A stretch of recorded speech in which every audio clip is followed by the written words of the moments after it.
Hey friends, it's Brad Brain. So I got a little something I want to talk to you about today, and it could be provocative. I like provocative stuff. I think it's going to depend on whether you're an advisor or whether you're a client as to what you might feel about what I'm going to talk about today. And it's basically that the topic is who is driving the bus. So let me tell you about that. So here's the thing. I've got expert knowledge. Okay. I know what I know and I know a lot about it. And sometimes when I present content, I will present content that equates to something like 2 plus 2 equals 4. It's unambiguous. It's like there's no subjective opinion on any variance on that, right? 2 plus 2 equals 4. It's as plain as day.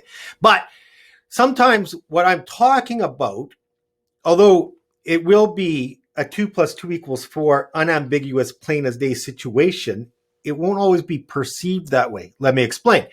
I'm going to use this example again. I keep using it, but works, so I would stick with it. Recently, I wrote on how the coronavirus vaccine will not compromise your life insurance coverage. And that literally is a 2 plus 2 equals 4 factual scenario. There's no point arguing it. Okay, but what I just said there will get misinterpreted and people will want to share their subjective opinions. Okay, here's the thing. Sharing your subjective opinion about an objective fact, that's silly. I don't have time for that. I don't know why you would either. So here's what I mean. You might totally have a different opinion on the theory of gravity. Doesn't matter, right? Your opinion doesn't matter. The theory of gravity is the theory of gravity. Okay, 2 plus 2 is 4. It doesn't matter if you have a different opinion on that. And it doesn't matter if you have a different opinion on whether the COVID-19 vaccine will affect your life insurance coverage, because I'm telling you it won't, okay? So forget about that for a moment. We're not talking about those clearly objective issues where I might have some expert knowledge and I'm sharing with people and they can have a different opinion, but their different opinion is wrong. What I'm talking about now is a bit more interesting of a topic because this is where we can get some legitimate subjective differences of opinion. Okay, here's an example.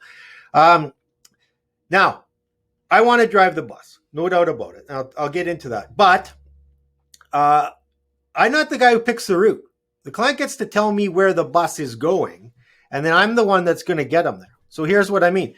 Let's say we're having a conversation about estate planning. Now, there is no one right answer when it comes to the client's objectives for estate planning. Some people will have specific ideas in mind. Leave money to the kids, their favorite charities, whatever. And others will say, you know what, those guys can fend themselves. I'm going to spend it all. There is no right or wrong there, right? You can do either. If your values and financial situation and objectives aligned to one or to the other, they're both equally legitimate, right? So here's how this whole works is that I will take guidance from the client as what they want to do, but then I'm the guy who gets to drive the bus. Okay, I don't have a lot of time for what-ifing different scenarios. Now, okay, to be clear, I'm not talking about that the clients are silent passengers and they're along for the ride and they got to strap in and hold on and they got, no input whatsoever. There'll be all sorts of things that there will be a back and forth discussion on things like, risk tolerance or something like that. But what I'm talking about is once we implement the plan, I don't need any backseat drivers here. Okay. And so here's how this, and trust me, this plays out all the time. People might say, I don't know, all sorts of stuff. Like, what if we get some cryptocurrency in there? Oh, come on, give me a break. What if, penny stocks. Hey, penny stocks are the thing, right? Everybody's got a buddy who's got a hot stock tip. Oh my goodness. So what if we just add some penny stocks? You can what if this stuff to death, right? There literally is no end. It can go on to infinity. It is a rabbit hole that does not have a bottom.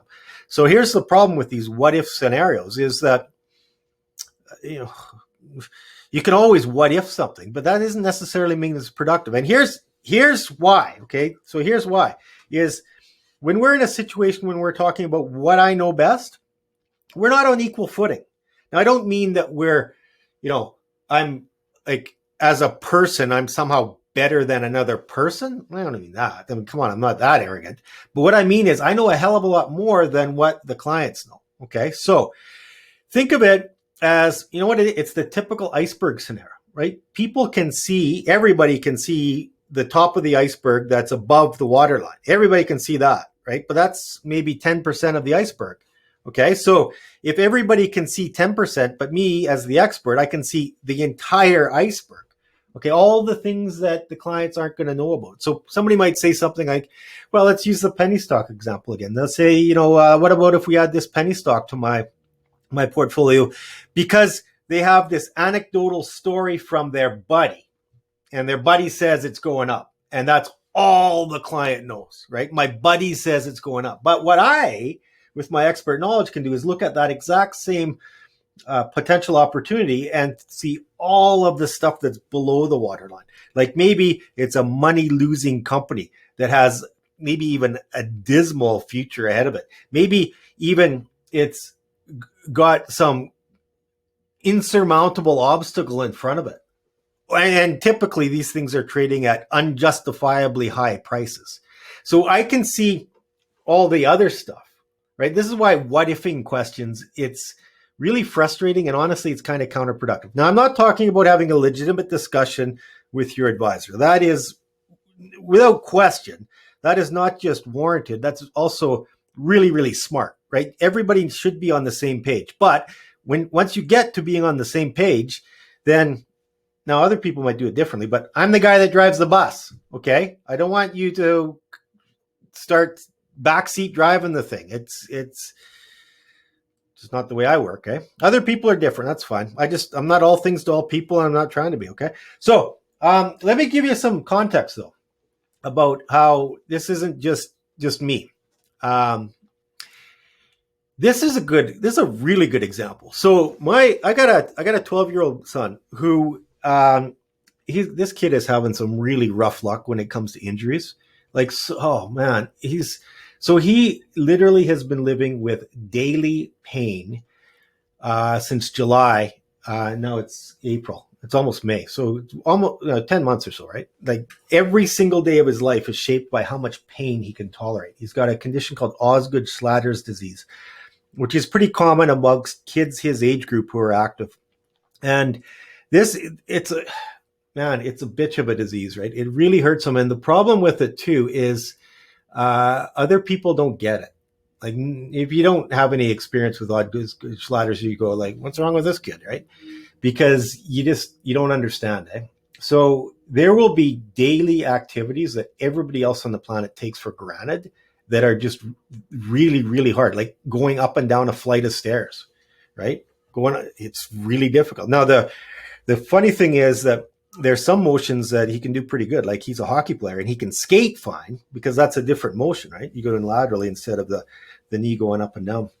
So running, jumping, really hard on him. And so where this came is that last year at hockey school in the summer, we're a couple days in and he's hitting it hard, right? You're doing ice times twice a day plus dry land. A couple days in, he goes, Dad, my knee really hurts. Like, I don't think I can go anymore. And I'm thinking like, okay, well, it's just like late onset muscle soreness, right? He's going hard. His muscles aren't used to it. And he's just sore. And the other thing too, is I would say, well, where does it hurt? Right? Because knees, got to be careful, right?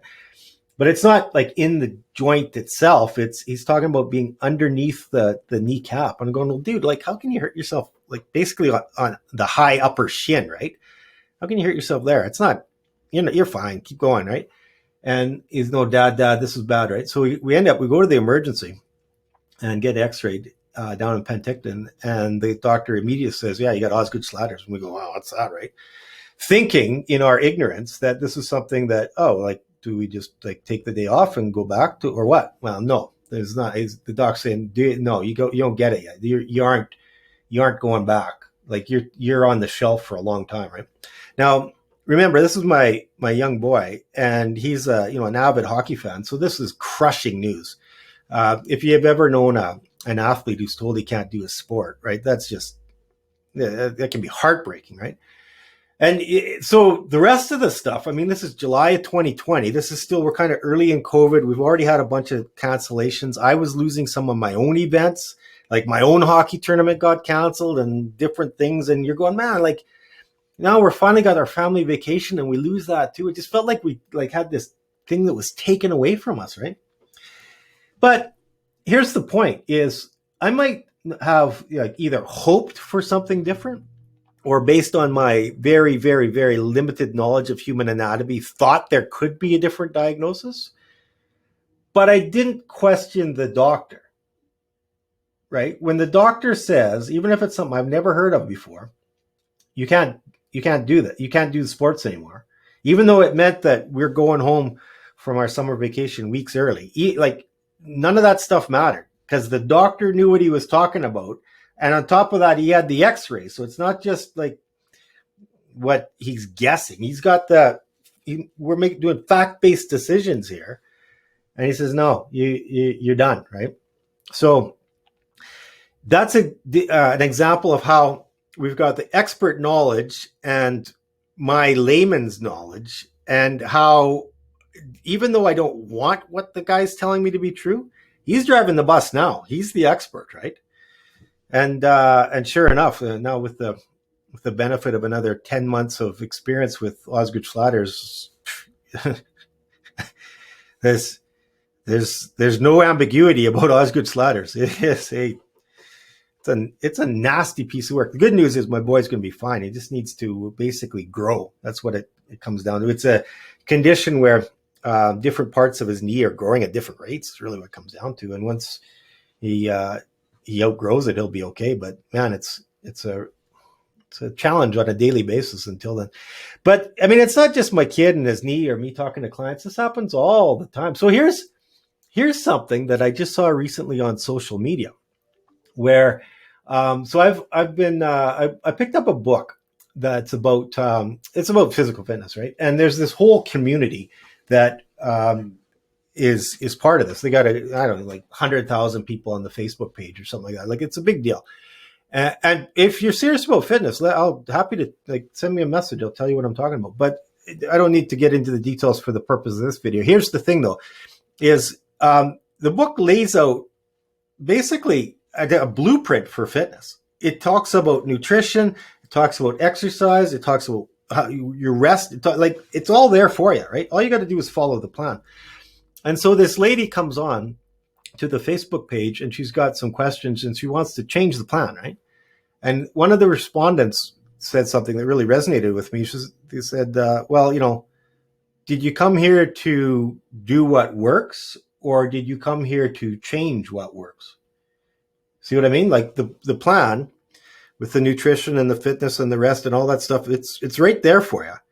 So do you want to follow the plan that works, or do you want to put your interpretations of the plan, your gut feelings, your whims, your flights of fancy? Do you want to try and stamp that on the plan?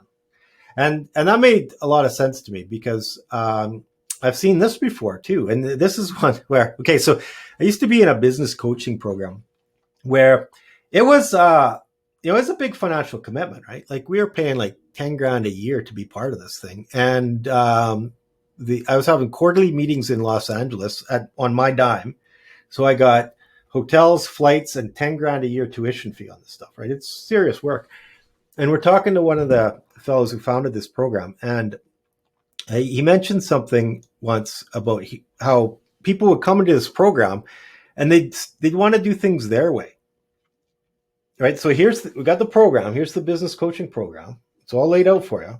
There's a bunch of things for you to think about. But then there's what people are used to, their own habits, their way of doing stuff. So he said something where, like, to him, it didn't really make sense where people are going to spend a lot of money to do things the same old way they've always been doing it, right? Trust in the program. Trust in the program. So in all of these situations, we've got the person with the expert knowledge. And in my opinion, you let that person drive the bus.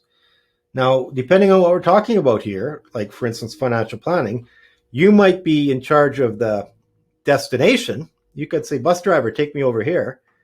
But he's the one that gets to drive once the wheels start turning, right? Sometimes you don't always get to do that. With my kid's knee, it's like, it's not optional, right? He's in pain one way or the other.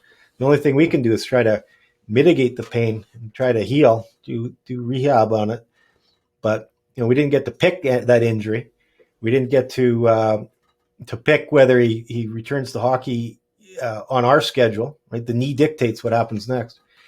But this is, I mean, it's getting to be a bit of a lengthy video. But the point of all this stuff is this is different than what sometimes people are expecting. Sometimes people aren't expecting this unequal, partnership, right? They think that, well, it's almost like a democracy. They want a democracy. They want everybody to have a say. It doesn't work that way, right? With my kid's Osgood-Schleider's disease, I don't really get a say in it. I can't just say, "Oh, excuse me, doc. I'd like to, let's consider, I don't know, a bruise. Like maybe he's just got a bruise." Right? See what I mean? Just because I'm voting for a bruise doesn't mean that that's a way that it's going to play out. So I'd like to know what you think about this. If you're an advisor, how do you run your book? Are you a bit more democratic than I am? I guess I could be a bit of a tyrant, but I don't have the time or patience for implementing ideas when people can only see the tip of the iceberg and I can see the whole thing. Again, like it might come across like it's a bit over the top, but that's not to say we don't have a collaborative relationship with clients. It's just once we know where we're doing, I'm the guy who knows how to get the bus from point A to point B. So let me drive. And then also I'd like to hear from clients. Like, is that too heavy handed? I know it definitely is for some people. Some people, they just, I don't know, they kind of feel like they should have more of a say. And, there'll be other advisors out there that'll accommodate them for it. But, I've learned the hard way that trying to accommodate people who either are working on, I mean, like they're not working off of either all the information or making fact-based decisions or just, there's incomplete knowledge of in some capacity. So it's, I think it's actually, to be honest with you, kind of dangerous to be democratic with some decisions.